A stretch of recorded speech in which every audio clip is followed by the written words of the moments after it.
আমি দীর্ঘ ২ যুগ পাখি নিয়ে কাজ করছি।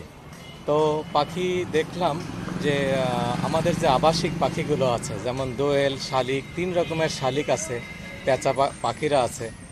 আজকে এই যে মফস্বল শহরেও শুরু হয়ে গেছে জায়গার খুব সংকট।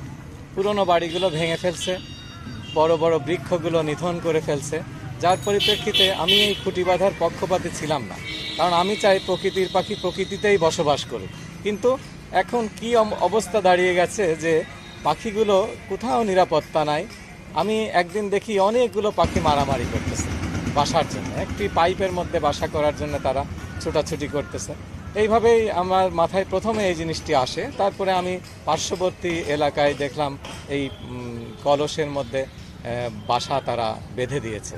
তাদের সঙ্গে যোগাযোগ করে আজ দীর্ঘ ৫-৬টি বছর যাবৎ আমি কুষ্টিয়ার সমস্ত এলাকাতে এই বাসাগুলো বেঁধে দিচ্ছি এবং সুফল পেয়েছি।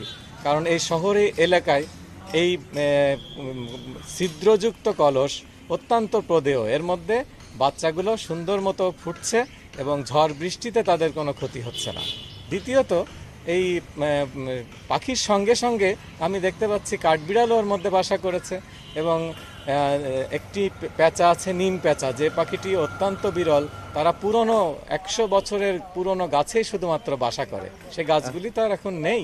এখন সেই গাছের মধ্যে তারা বাসা করে বাচ্চা পেরেছে, ডিম দিচ্ছে।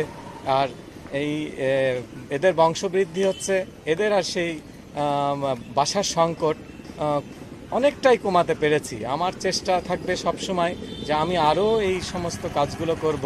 জেলা প্রশাসন আমার সঙ্গে থাকবে, এর আগের জেলা প্রশাসকগুলোও সবসময় আমার সঙ্গে থেকেছেন। আর সর্বোপরি মিডিয়ারা সবসময় আমার পাশে থেকেছেন। কেউ এটার ক্ষতি করতে গেলে মিডিয়া সবসময় আমার পাশে এসে তাদেরকে রক্ষা করেছে।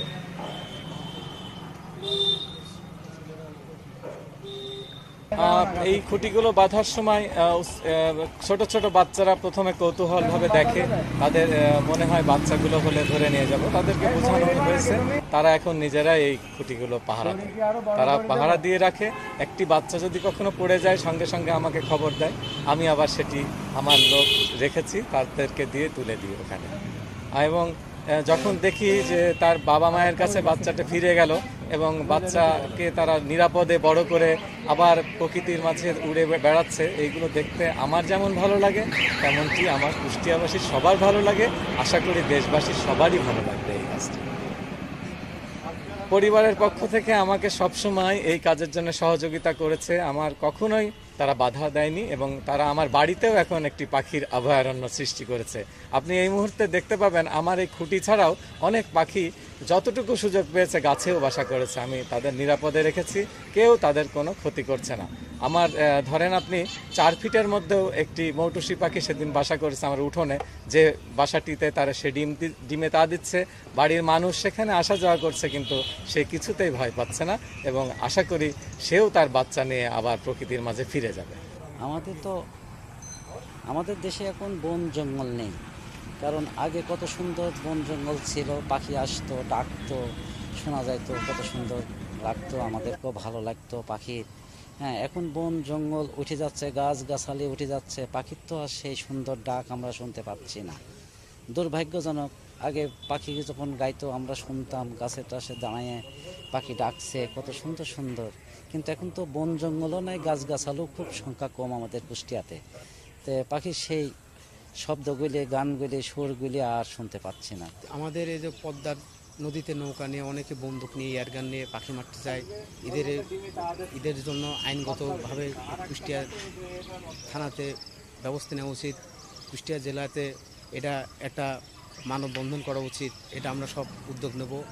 এইভাবে আমাদের পাখিরা যাতে থাকতে পারে, বহিরাগত পাখি আসতে পারে, মানে সবাই যেন কুষ্টিয়া জেলাটা একটা পাখি, অনেক পাখি আছে যেন করতে পারে, সবাই সুন্দর বলবে। এই জন্য আমরা মাননীয় প্রধানমন্ত্রীর কাছে আহ্বান জানাই যাতে কুষ্টিয়ার জন্য দেয়। বন জঙ্গল আসলে কেটে ধ্বংস করে দেওয়া হচ্ছে তো, এবং আশেপাশে দেখলে আপনি দেখতে পাবেন যে আসলে আগের মতো যত গাছপালা ছিল সেগুলো আসলে নেই, যার কারণে পাখিরা এখন আর তাদের আশ্রয়স্থল খুঁজে পাচ্ছে না।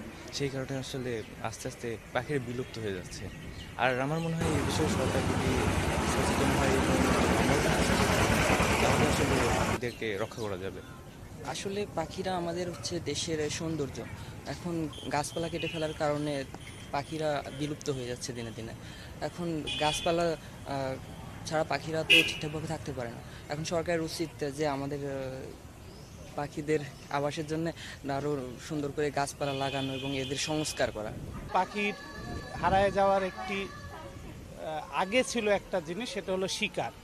শিকারটা এখন বন্ধ, কিন্তু আমি মনে করি যে সরকারকে দৃষ্টি দিতে হবে যে কীটনাশকের উপরে। কীটনাশক কিন্তু পাখিরকে আমাদের দেশ থেকে বিলীন করে দিচ্ছে। এই জন্য আমি সরকারের কাছে অনুরোধ জানাবো যে এই পাখিদের অভয়ারণ্য তৈরি করার ক্ষেত্রে সরকার যেন বিশেষ ভূমিকা রাখে।